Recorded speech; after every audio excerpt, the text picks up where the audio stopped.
it's gonna be. Mhm.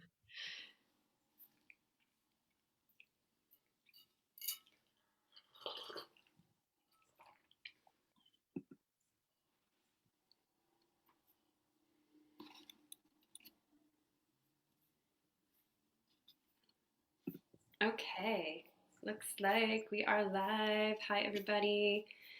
So, my goal today is to bring you all into EmbodyCore Sovereignty Live. This is a 45-minute live transmission that usually I do over in the Obsidian Womb Sisterhood group page, but today it is on public Facebook, and I'm going to invite you all into a little bit of the medicine that we like to transmit. So, once a week, sometimes once a month, randomly just getting back into this. Our Fridays are for EmbodyCore, getting to your core of your truth and your inner being, stepping into leadership roles, and embodying your sovereignty. Sovereignty is a big word that I like to use lately, which is a self governing state. You being able to fully govern and decide what comes in and doesn't come into your sacred space and your vessel, to say the least. And it's not only for women. For women, I work with sexual sovereignty a lot, but for the men, and for some reason, I think it's important that maybe the men are also receiving this transmission today. So thank you for being here. We're just going to spend 45 minutes together, and we're going to talk about the lunar cycle and tracking and understanding the lunar cycle, your hormones, everything that comes into it as you learn to move with your ebb and flow, moving with the tides of the moon, with these seasons and cycles. We can learn to optimize our success, our health, our vitality. We can choose directions in life that will be supported. And so April McMurtry, I can't actually see her last name, McMurtry, is I that know right? there's so many consonants. It ends like with tree, so the TRY, McMurtry. McMurtry.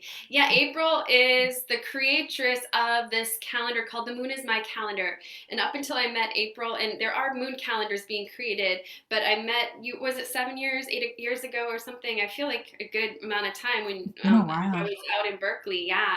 And I found your moon calendar, and I was like, yes, this is what I've been searching for my whole life. It's actually cyclical. It starts on the new moon, the full moon. You can track everything that's going on, and you can start your moon mandala and intentions. And I've seen just amazing things come to life working with your calendar and getting in touch with my own relationship to the moon through tracking. I use her calendar in my programs, my Obsidian Womb apprenticeships. It's the foundation of what we use for tracking the processes that we undergo and the deep transformational processes that I bring women through in their reproductive health. So, anyways, I'm gonna just say hello and welcome. I'm Aya Bonagorios. Most of you know me. I am a women's health advocate, and amongst that, I've founded Obsidian Womb and Divine Healing Movement and the Embodied Path of the Priestess. So all that I'm doing is to advocate, educate, and empower you out there, and formerly women, to make empowered and educated decisions about their bodies and their life so they can step into sovereignty and leadership. With that said, welcome, April. I'm going to give you a moment to introduce yourself and the topic today, and invite you guys to tune in with this energy with us. Mhm. Thank you, Aya. I love how just things continue to circle around and weave in, and just the supportive, um, that mutually supportive energy. So I want to start with, so I'm April. This work really came through for me through a path of burnout. So a path of um, the overly solar active doing nature that is um, the most valued and recognized way of being in society now. It wasn't always that way, and it doesn't mean that it's going to be that way in the future. So this work really with the moon is my calendar, and moving from linear time to lunar time and circular and cyclical time is about shifting the tides back to seeing ourselves as a part of cycles, seeing the nature that is cycling around us as well as cycling within us. So this path has been, um, yeah, starting from a place of burnout and the kind of physical health crises that come from burnout, adrenal fatigue for me, hair loss, nervous like muscle twitches. Um, and so the moon has been calling, and in that way, um, for all of us who are listening, um, and looking for another way of being in relationship, both with ourself and cycles, um, it really feels like, and in my work, is seeing how the teachings of the moon and the guidance of the moon, whatever it is that we're looking for to help guide us and to navigate this journey, um, the teachings are there. And so it really is a practice of listening, of observation, of noticing, and of listening. Um, so we'll begin with a breathing practice. And this came to me very early on.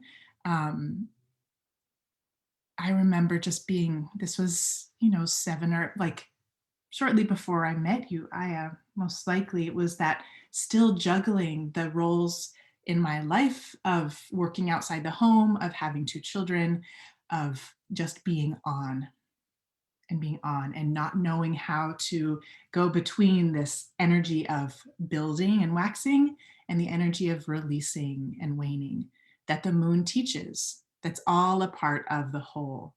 And yet, really, just thinking of the kind of programming that's there of like to always be on, that can be so strong that it takes resistance to live in another way. So, Beautiful. yeah. It makes me think of like how we're all in just this autopilot as if we're always running on the full moon. Like we're always on full moon energy and we don't learn to wane, rest, and slowly reset and rebuild, you know. I mean, some of us do, but most of us are in that go go go. And if that's the most profound thing I remember, and I'm going to invite you to actually share your moon calendar real quick and just some visuals of it so people can see like what is she talking about. But as you track your life in lunar time, your emotions, your physical health, your mental health. You know, you track your dreams or your sexual dreams or moments that you're irritated and that you're drained and you're angry or whatever it might be. You start to notice cycles. And so what April is talking about is that the biggest thing she learned, and this is, I remember you saying this to me many years ago when I said, what is the most that you've learned from this? And you said, I've had to admit and acknowledge my cycles of burnout, and that, you know, seeing them reoccur and like take responsibility for them. When you start to see it, you can then start to choose something different, you Yeah. know. Yeah. Being in choice. And for me, it's being in choice rather than being in denial. So the denial is like, I can do it all. I can stay up and do creative projects, and I can be a mother, and I can work these 4 jobs, and I can do it all. So it was kind of facing that, like, um, where's that drive coming from and what is actually needed to be able to sustain. So a lot of it is the energy, the, I don't want to say like energy management, it's the awareness of the flow of energy, which our breath can be really such a profound teacher. And this is just, a couple cycles ago, I do some color coding.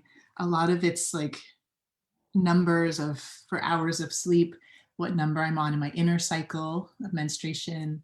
Um, and then, like you said, mood, anything that sort of stands out as memorable. Um, and here's something I'll share after we do the breath practice is the natal moon phase and starting to create practices or rituals around that time of the cycle. So it's an honoring, just as the birthday is honoring a solar return. And much like you said, also Aya's like when we operate on full moon mode, some people can keep up energetically and just have energy to do that. And for those of us, and when I realized like I don't have that, there has to be some replenishing. When It we're just compensates somewhere. It right, compensates. yeah, it You know, comes. always ovulating and never stopping, ovulation, right? Because that's what the full moon represents in the cyclical hormonal cycle. So it's like, Yeah. that's a lot. Yeah. And it's creativity. So I think about too in that parallel, for all genders and all ages and stages of life, that parallel is creativity. The parallel of full moon and of ovulation is like the the peak expansion of like creativity and potential for production, producing, reproducing. So there's these parallels. When we're just celebrating the solar return of our birthday, there is that sun, that life and light, that radiance, and that life-giving nature of the sun, the purpose, the drive, the will, all of the solar things. So that comes around once a year.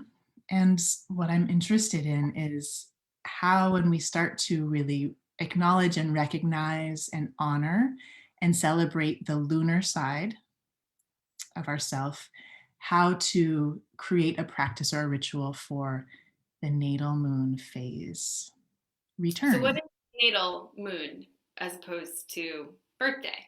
Yeah. So on our birthday, that's all of this really stems from the calendar being separated from the seasons and references in nature.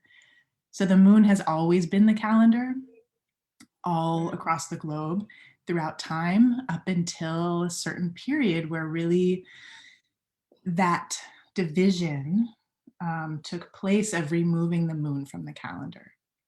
So what those of us who are brought up following the Gregorian calendar, um, that is an experience of that divide and that separation from nature because the moon was removed.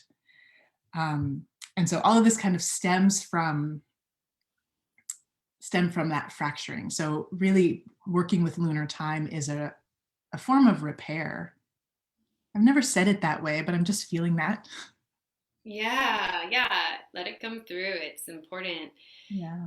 We are repairing ourselves, our feminine energy. I mean, it feels like this relationship, because lunar is always associated with the feminine energy on the planet, right?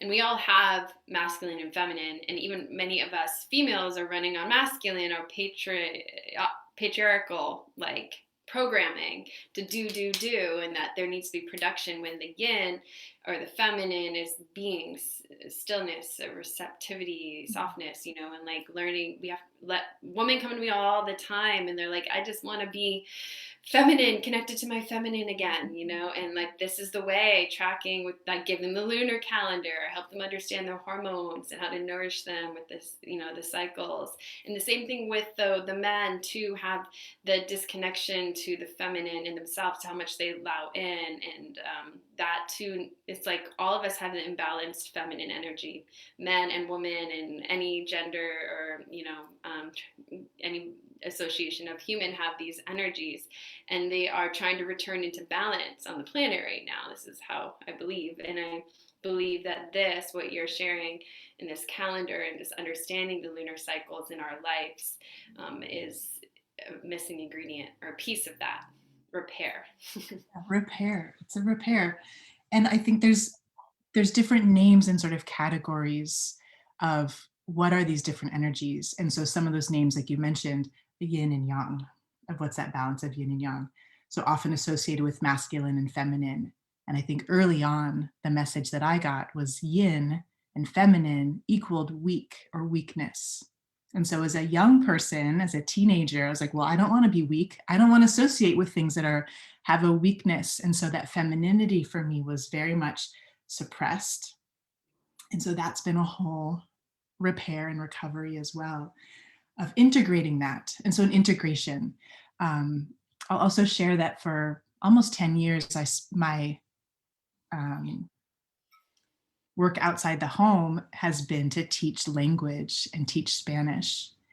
And even within teaching Spanish language, which is divided into masculine and feminine nouns in agreement, I just wanted to move away from that, like those as categories. And so my work and my thesis was teaching solar words and lunar words, Mm, palabras solares o palabras del sol y palabras de la luna, palabras lunares. And that created this foundation now to teach. For me, what I see I'm doing, it's a continuation of teaching language, but I'm teaching the language and sharing the language of the moon. mhm, And so, yeah, and also for me as a mother and a parent of a young person who identifies as non-binary, of how even, there's this duality that is a split, the duality of solar and lunar, the duality of masculine and feminine, which really is more integrated in the yin and yang, mhm. and in Taoist practices and other traditions and lineages, is seeing there being more fluidity and parts of one contained in the other, and that non-dual experience of not even existing within a binary.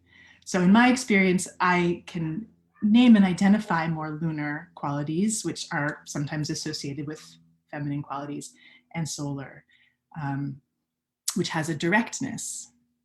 And lunar has a more indirectness and a kind of a circular nature, and solar's directness. And we need both of those. And if we're only always direct and just in a linear mode, that's that forward progression, and sometimes that like um, yeah, that sort of never ending kind of like point A to point B.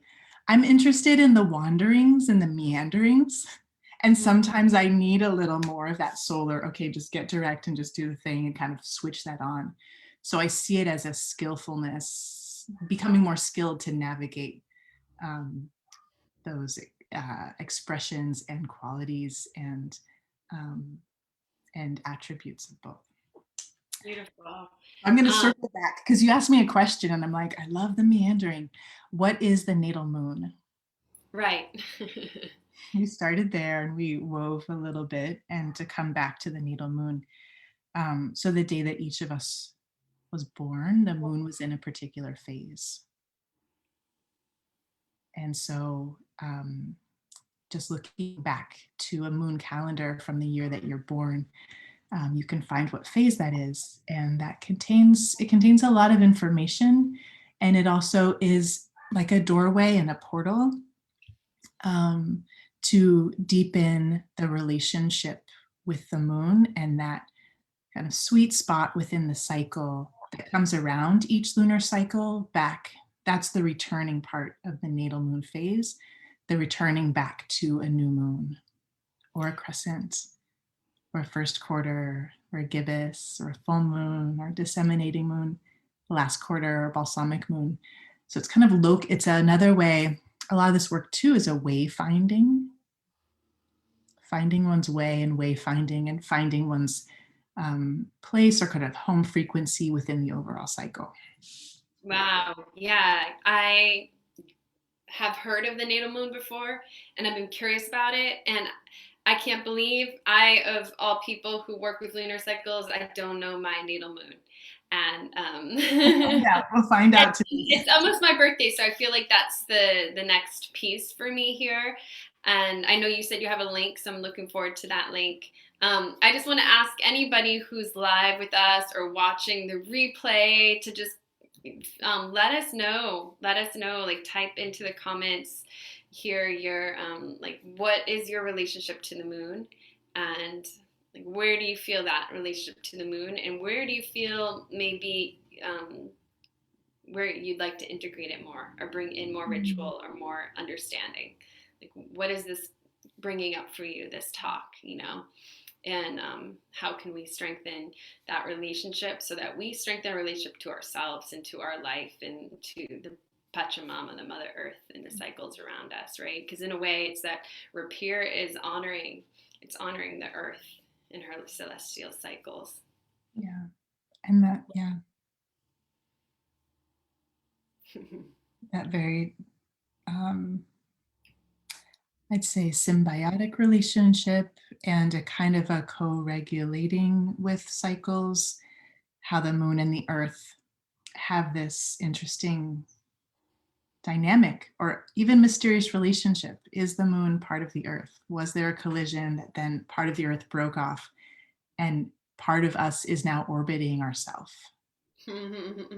I mean, it can take just to kind of consider that the witnessing nature of the moon, of being on earth as a human, witnessing the moon, and also being witnessed. Oh, I'm. Are you ready to share the practice? I think Yes. we are ready to receive. Wonderful. Okay. So with that lead in now, some of this can just be like the language or the words or the thoughts. What I want to do is to bring this as an embodied practice, and experience every breath is a lunar cycle. And so experiencing the breath as a lunar cycle. We'll begin with bringing the palms of the hands together. And if you'd like to, it's just sensitizing the hands, kind of waking up the hands together, the nerve endings, our hands, the extension of our hearts, and then quieting the hands and bringing them to the center of the chest, at the heart center. This gesture of the solar and the lunar, the right side of the body connected to the energy of the solar, the active, the direct. The left side of the body, the lunar, the receptive and the holistic, intuitive nature. And this coming from yogic anatomy of the channels of the body, the Ida Nadi and the Pingala Nadi, the right and left sides of the body, and the hands connecting is this union. So experiencing this union, the right and left side, the solar, the lunar, one supporting the other. And so even just feeling the hands touching. And every breath is a lunar cycle. This starting point of union and connection parallels the new moon. When the moon is new, the moon and the sun rise together. They are in union. And this is why we can't see the new moon. It's because it's almost like the new moon is in a bath of light with the sun. That's how the union works, is they're coming together, and so you cannot see the moon. But as they begin to separate and distance themselves, the shape of the moon takes form. And so we'll practice this with our breath, beginning the inhale and slowly parting the hands, inhaling and staying with the breath and opening up the hands any amount, filling up just as the moon fills up, experiencing the filling up with the inhale to that peak full moon experience, and then beginning the exhale, this waning, this releasing, the hands coming back together to close that cycle, the breath cycle and the moon cycle. Pausing here with the emptiness and beginning again, parting the hands, inhaling, really experiencing the breath as the lunar cycle, expanding in all directions, filling up with light, with life force. Pausing at fullness and then beginning to release, to let go, to wane and to empty out, and coming back to that new phase, that new moon, that union. We'll practice this one more time of inhaling and just seeing along the way where you might feel like, ooh, this feels good. I love this feeling of expanding. The full moon, pausing there with fullness, experiencing that fullness of the breath, of the fullness of the moon. And then see what it feels like to begin to wane, to let go and release. Maybe there's a feeling of relief. Maybe there's a feeling of, I don't want this to end. The hands coming back together, the breath emptying out. And pausing here with the hands together, this rejoining. And just breathing here and seeing what you notice. Your awareness of the breath, your awareness of every breath, practicing the experience of expansion and contraction. That every breath is a lunar cycle, and the waxing needs the waning, and the waning needs the waxing. All phases, and honoring all phases as a part of the whole. And when you're ready, lowering the hands. And if your eyes were closed, just gently looking around the space that you're in, behind you, up and over, down below, up above. And then if you'd like to take any notes for yourself, anything you noticed during this practice.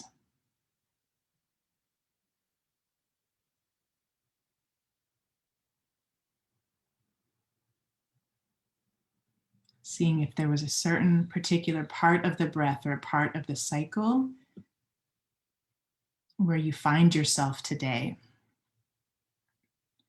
This is the tracking and the tracing of your own energy that spirals outward and is expressive and expands like the waxing and needs to come back and spiral inward and rest and repair and integrate just like the waning.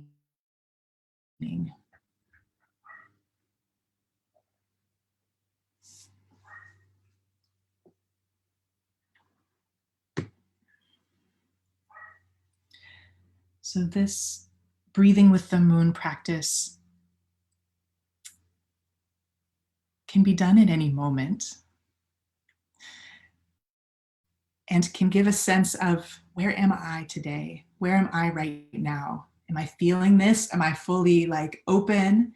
And again, with the full moon and that solar energy of like, we can't stay here all the time or expect ourselves, even when there may be expectations from the outside to like handle it all, hold it all, that there is this coming back inwards. So just noticing that question of where am I today, this breath practice can help to just see, identify kind of which phase or which part of this overall cycle. And then noticing, where is the moon right now? At what phase is the moon in? And as we're recording this, we've just crossed over the last quarter. So it's that really beginning of the waning time and a beginning of the releasing in that outer cycle of the moon. That doesn't necessarily mean that each of us on our inner cycle is experiencing that as well. There's a number of factors that may bring an experience of your own personal expansion during the contraction of the lunar cycle. Mm-hmm. Thank you, April. Yes. Yeah, that was something I was thinking about, and you kind of named. I wanted to elaborate on there being like inner cycles and outer cycles happening where, for example, you might, I know that I can feel in myself I'm waning, like the waning moon right now. And I'm so grateful to have a cycle, a hormonal cycle where I'm menstruating on the new moon, which is kind of like traditional of women throughout the ages to be more menstruating on the new moon as opposed to the full moon. We're in a time now where, you know, we might not be attuned to the moon cycle and feeling like we're waning. You might be feeling like you're opening and expanding. And And the reality of the moon cycle is like it's waning, and so why are my energies not meeting up? There's multitudes of reasons for that, especially because of all the external stimulation and toxins and influences of our hormones. But I wanted to say two things, and I'd love to get your take on it. One is I kind of teach about this like power of four. Like we have the four directions: the east, the south, the west, the north. Although you can say above and below, but the four directions. You have the four seasons: summer, um, fall, winter, spring. Right, four acute seasons, and then the female hormones. You have the follicular, ovulatory, luteal, and menstrual, the four associated with those four times, because we're very much those four hormonal cycles happen within a moon cycle, and there's four cycles the moon goes through every 28 days. So average, here the woman's hormones are most acutely aligned with the lunar cycles, are affected by them. Some of us aren't affected by them. Some of us are maybe ovulating on the new moon. And some of us, if we're menstruating on the new moon, we can rest and go inward. And if we're ovulating on the new moon, we might feel like super expansive and energized and powerful. And everybody else is kind of like mellow and inward, right? So there's these two different cycles that can happen simultaneously, which I call this like priestessing your moon to womb cycle, like learning to track where you are and then what's going on in the celestial cycles and what type of information feedback you're getting to inform yourself of what's the best choices to make, right? Does that make sense? It's confusing. Basically, it's confusing. That's why women are like freaking out when they are in their luteal phase. People call it PMS because they don't understand. They're disconnected from those deeper messages that come through, which are important messages. Yeah. There's a lot of the repair with the inner cycle. I'll say a couple things because I've seen a lot, especially on the internet, of this idea of, so there's those four, the four seasons, like you said, the four phases. What I've seen is a lot of the energy of I need to fix myself because I'm not bleeding on the new moon. That Mm-hmm. somehow there's something wrong. And so that when I see that, I have a lot of questions. And I wonder because I've tracked my inner season and I've seen the variability, and I'm interested in listening and noticing and seeing like, ooh, it's nice when those energies line up. Mm-hmm. Like you said, with the new moon and the menstrual phase, there's a winter time, a hibernation that's like, you know, um, amplified in that quiet way. And I'm interested to see, because I have done a lot of research to see, is it actually true that our ancestors who bled all bled on the moon? I'm interested because I see how it's um, it feels like a relief when there is that kind of alignment. And I also see the experience of how dynamic it is to experience and bleed on all the phases. Um, in my own charting and tracking for the last 4 years, the pattern that I noticed, because I think as humans we seek like, what's the pattern? What's something to look to understand the patterns? Um, my pattern was bleeding when the moon was in Scorpio. Mm. So that brought a lot of curiosity, and also the experience of bleeding on the new moon in Scorpio in the spring and bleeding on the full moon in Scorpio in the fall. And so it would switch from those poles and those polarities of every 6 months switching from new moon to full moon. And so I questioned, what is this relationship with the Scorpio energy Mm. I'm needing to heal or work with or harness or learn from? I'm putting that out there because I'm wondering for others who do menstruate and are charting and seeing, I've never heard somebody else say that they bleed with a particular sign of the moon being in. And so I'm interested in that conversation because it's all about relationship. And so for you, that relationship of being in relationship with the new moon and being in relationship with a kind of alignment, um, that if there can be an approach to how am I in relationship with the cycles and what may feel um, what like you said, making choices so that there can be more of a balance and harmony, and also how to be skilled to navigate some of those tricky cross currents energetically, of maybe both feeling like that expansion and that contraction. Um, that all switched the last lunar cycle to begin bleeding on my natal moon phase.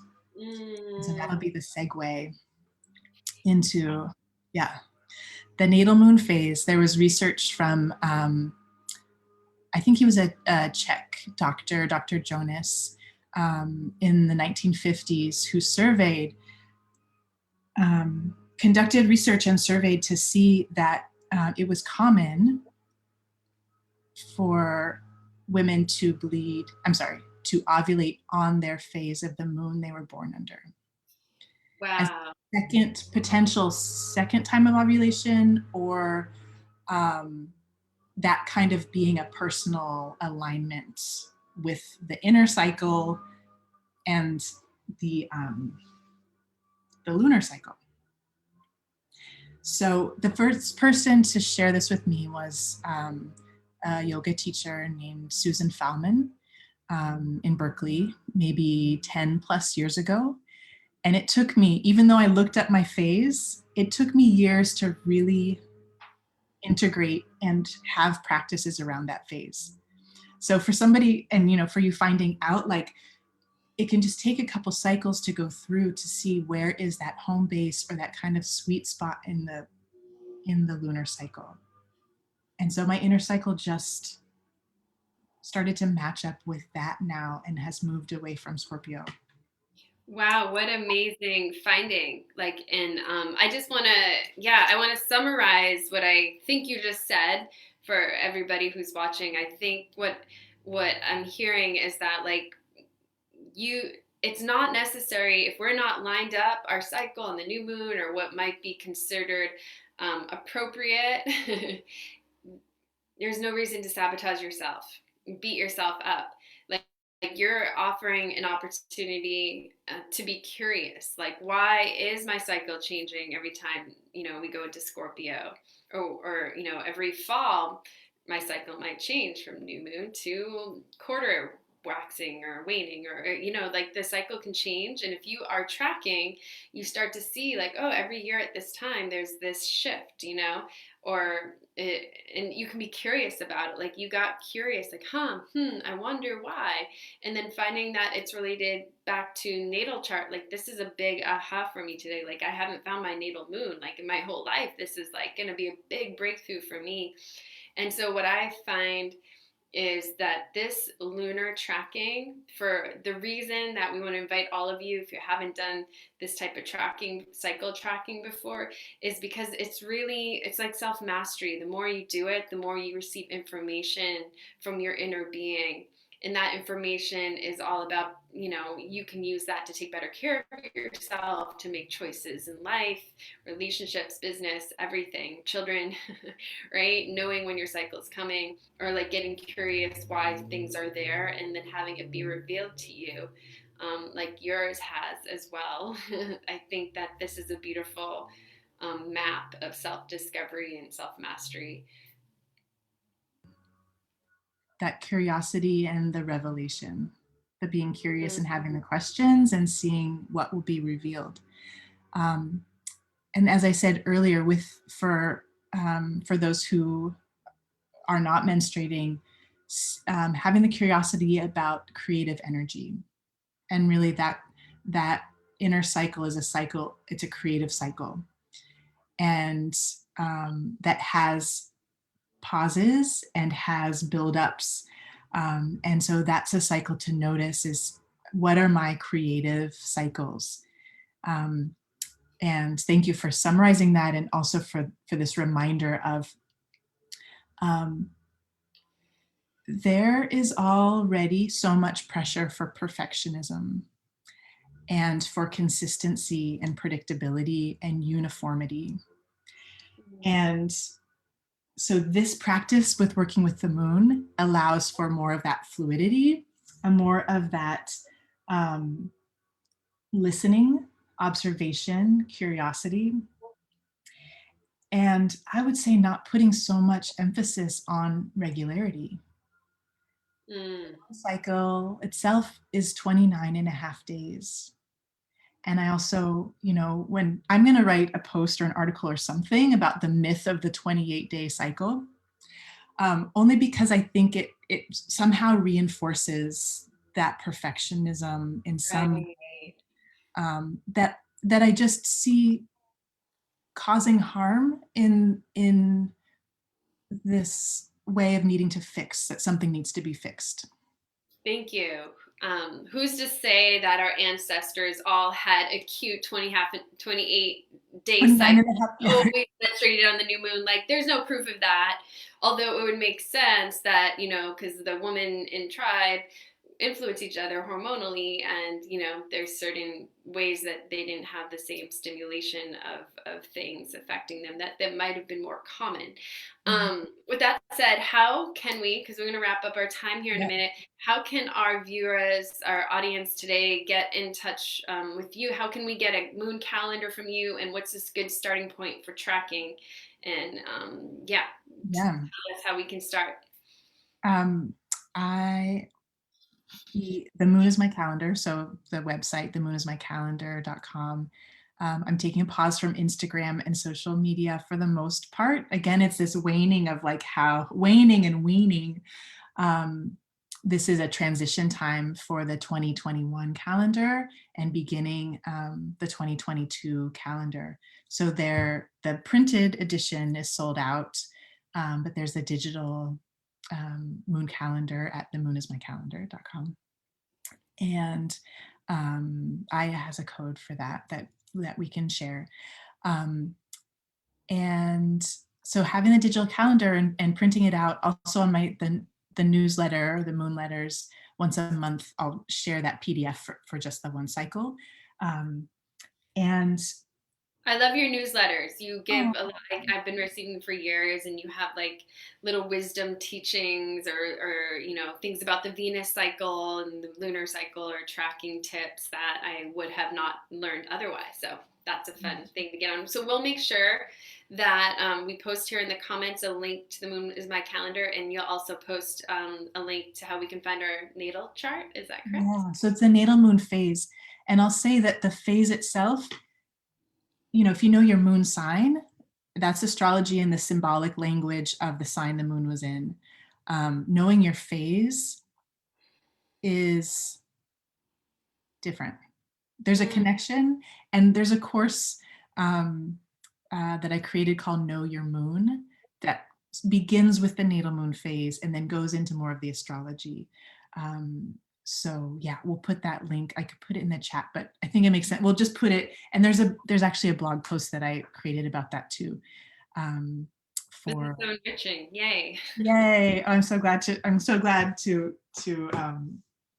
share it and for more people to know, because this is the conversation that I want to be a part of. And I feel like the more of us that know and really are deepening our relationship, we can speak the language of cycles and really shift and create big shifts so that the foundations of all the systems and all the structures in our life are cyclical. And that's part of the repair. That's a big part of the repair. And I feel like the the part of that, or the piece of that for me, is creating the circular calendar of sharing the teachings of the moon and the language of the moon, and helping us so that this is a language that we're more fluent in. and then we each get to speak it in our own way, the way that I connect and share, and like in the moon letters, the kind of the poetry of the moon and the different um, aspects and dimensions of it, that we each have our unique lunar language. Oh, thank you. I'm getting chills just because it resonates so much to be in alignment in these ways. So thank you so much, April, for birthing the vision and allowing the wisdom of the moon to speak through you, and to everybody who this book touches and this calendar. I mean, you obviously sell out every year. So I want to encourage you all to, they're great like Christmas gifts, order in advance next year's calendar, because although the digital one is great, I use it all the time with my groups. You can print out whatever you need there. But yeah, the book is super beautifully illustrated and fun to work with and carry around every day. So I look forward to the continuity of these cycles together. And we will, once I get done here and close the live video, we're going to start posting in the links some of the links that we've been talking about. Yeah. And I'll say too, big shout out and love to Sita Davis, who we also both know, who's been a midwife and a part of this work from the beginning. She has translated the calendar into Spanish, so it's also available in Espanol. And Buenísimo. and there's been a lot of requests for French too, so we're working on all the languages. But yeah, to everybody who's been here in a support of this work that is ongoing, and there's so many layers of revealing. So thank you for hosting this conversation, Aya, and for everyone who's here and a part of it. Yeah, and gratitude to Nana Metzli, Grandmother Moon, out there for her wisdom, and for, you know, for continuing to illuminate us, to giving us the polarity and balance that our planet needs. And so prayers for protection for the moon, because I know there's been some different issues, we'll say, with the moon that people have been protecting. So with that said, blessed be. Let us know your feedback, how this conversation has landed for you today, and I hope to see you again next Friday on EmbodyCore Sovereignty Live. Okay, blessed be. Okay, I'm going to figure out how to turn this